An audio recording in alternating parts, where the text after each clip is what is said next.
Tu n'as pas peur de l'engagement et l'autre non plus. Le vrai problème, c'est que vous ne parlez pas du tout le même langage.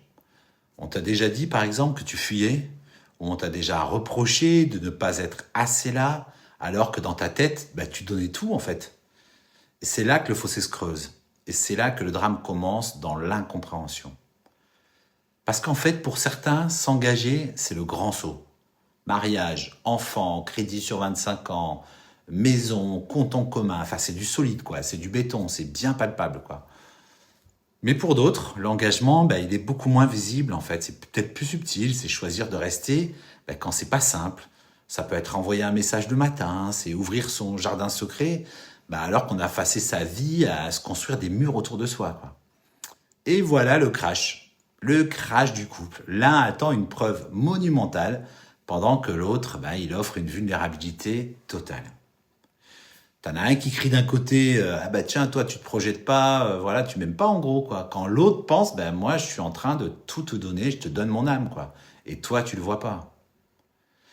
Le reproche devient une arme en fait. Et on interprète le silence de l'autre comme de l'indifférence. On prend de la prudence pour du désintérêt. On finit par se quitter non pas par manque d'amour en fait, mais par erreur de traduction, par erreur de compréhension du même langage. On se sent jugé pour une peur qu'on n'a pas, ou incompris dans un effort qu'on pense surhumain. On s'épuise à essayer de prouver quelque chose à quelqu'un qui regarde ailleurs.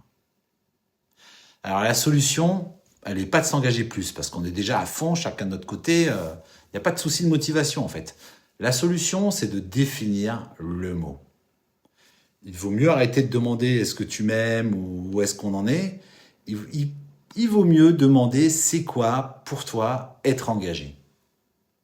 Parce que là, l'engagement, ce n'est pas une destination géographique, ni administrative d'ailleurs.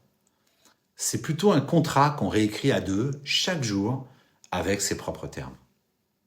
Le vrai courage, ce n'est pas de signer un papier, c'est d'accepter que l'autre ne s'engage pas comme vous, mais qu'il le fait quand même.